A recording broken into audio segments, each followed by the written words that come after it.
galan gundu teso isarati ata ufi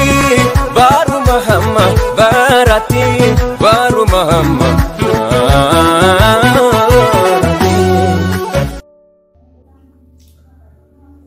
akkam jirtu nagaada eebbisa baay'isaati nama waaltar jedhamu tokkotu jira abjuun isaa yeroo dhumaa balaliisaa xiyyaaraa ta'uudha balaliisaa xiyyaaraa ta'uudhaaf yaalii gurguddaa hojjete deemee humna qilleensa biyya sana jiruuf yeroo baay'ee deddeebiyyata galchus isaan garuu toleen jedhe sababiin isaa hojjaa isaatu gabaabaa ture ulaagaan guutuu jedhanii ari'an inni garuu abjuu isaa ganamaa waan ta'eef yeroo hundumaa xiyyaara balaliisuu yaada gaaf tokko akkas godhe baaluunii gurguddaa hojjetateetu teessuma itti hidhee samii keessa of gadhiise balali'uu jalqabe baaluuniin fudhatee ol deeme oluma deeme wanti nama gaddisiisu garuu waan ittiin gara lafaatti gadi bu'uun qopheeffanne waan ta'eef qubachuu hin dandeenye sa'aatii dheeraa yaaddoo guddaadhaan qilleensa irra ture kanaaf humni qilleensaa biyya isaa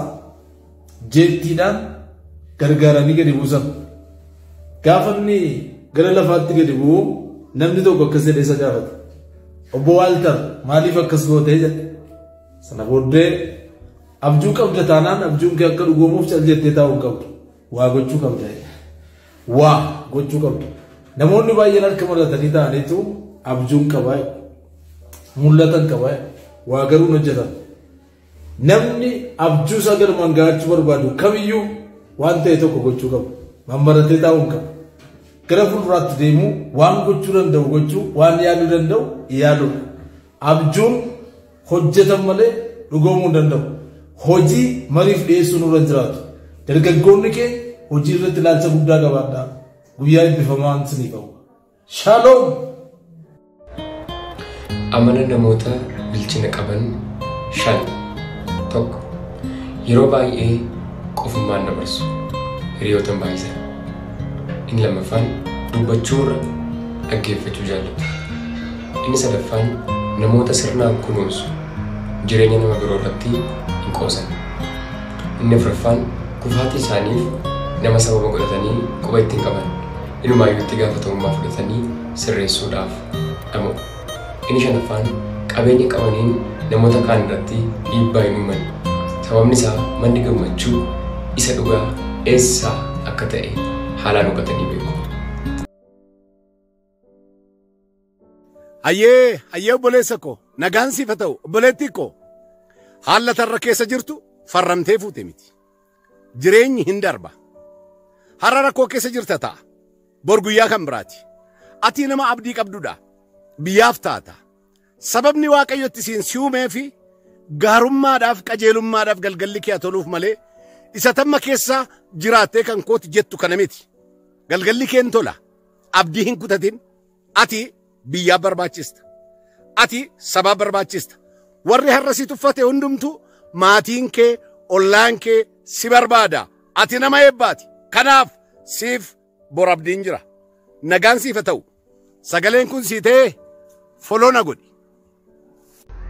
akkam jirtu kabajamoo fi jaallatamoo ijoollee Oromoo addunyaa guutuurra jirtan ganama tokko jalqabne irra amma ganamni keessan eebbifamaa ta'u ergaa tokko isinii kaa'uun barbaada Roojer Baanister jedhama atileetii fi niirooloojistii biyya Ingiliziitii nama baay'ee milkaa'aadha namichi kun akkas jedha nama yeroo jalqabaatii fi fageenya maayilii tokko daqiiqaa 4 gaditti fiiguudhaan rikkeeddii addunyaa cabse namni milkaa'aa atileetii beekamaan kun akkas jedha Afrikaa keessatti ganama leenci ribaa ka'ee maal akka nyaatu yaada kuruphee keessaa isheen dumaa booda fidduu qaqqabuu qaba kanaaf fiiguutu irra jiraata hin ta'u taanaan agabuu isaa ganama Afrikaa keessaa kurupheen ribaa kaatee waan tokko yaadde fiiguu akka qabdu leenca hundumaa booddee fiiguu leenca hundumaa dursee fiiguu jalaa ba'uutu irra jiraata kanaaf baay'ee fiiguu danda'uu qabdi leencis fiiguu yaada kurupheenis fiiguu yaada lammaanuu hin fiigu inni tokko nyaachuuf inni tokko du'a ooluuf leencas ta'ii kuruphee surra koon qabu garuu fiiguu qabda namni lubbuun keessa jiru gara kaayyoo isaatti fiiguu qaba. Guyyaa fiigicha gaarii, guyyaa fiigicha milkii isiniif haa ta'u. Nagaan oola. Yooyyaa kabajamoo akkam jirtu nagaa keessanii. Addunyaa kanarratti waggoota 2000 darban keessatti namoota biiliyoona 100tu dhalateera jedhamee tilmaamama. Kun tilmaama hayyootaati. Nama biiliyoona 100. Namoota biiliyoona 100 addunyaa kanarratti dhalatan keessa addunyaa kana jijjiiree sadarkaa kanaan kan ga'e garuu namoota baay'ee muraasa. Namoota akkamii? Namoota kaayyoo isaaniif jiraatan. Baay'een harka 100 keessaa harki 99 ol addunyaa kanarratti hin dhalataa, hin guddataa, hin fuudhaa, hin heerumaa, ijoollee godhataa, hin du'aa kana haala seenaan qabu. Namooti muraasi hojiin isaanii seenaa isaanii gararraa ta'e garuu addunyaa kana jijjiiranii darbu. Warra kaayyoo dhalataniif beekan jechuudha. Otoo asofnu kaayyoo dhalataniif beeku jechuun maal jechuudha? Kaayyoo dhalataniif beeku jechuun sababa uumaan addunyaa kanarratti nama uumeef hubachuu jechuudha. Har'a namoota biliyoona 7 ol addunyaa kanarra jira. Namoota biliyoona 7 addunyaarra jiran keessaa ati nama tokko taatee yeroo jiraattu akkasumattiin jireenya akkasumattiin jiraattee darbuudhaaf otoo hin taane addunyaa kanarratti waa dabaltee duudhaaf dhalatte. Umurii lakkooftee duwwaa darbuu otoo hin taane waan keessa kee jiruun addunyaa kana jijjiiruudhaaf dhalatteetta. Wanti si keessa jiru addunyaa kana jijjiiruu hin danda'a, hin dandeessa. Kaayyoo jireenya kee barbaadii irratti hojjedhu, jireenya hiika qabu. Kan ittiin addunyaan kun si yaadattu jireenya lakkaa'amu tokko jiraattee darbuudhaaf amma sa'aatii kana dammaquutu sirra jiraata. Yooyyaa. Faarsaa Daawit 23 irraa maal jedha beektu? The Lord is my shepherd, I shall not want.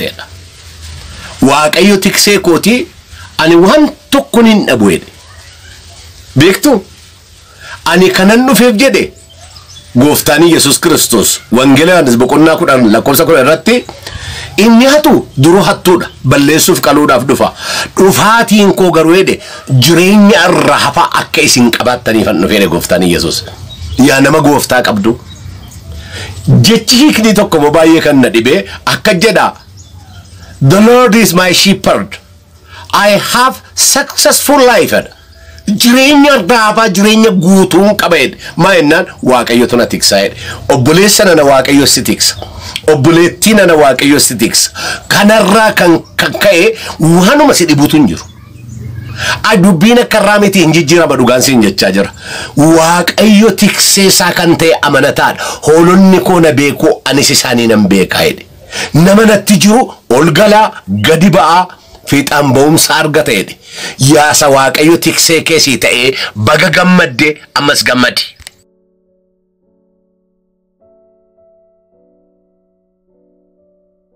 Har'a magaalaa Ciroo keessatti sagantaa guddaa tokkotu gaggeeffamaa jira. Lixaa Harargeera kan jiru.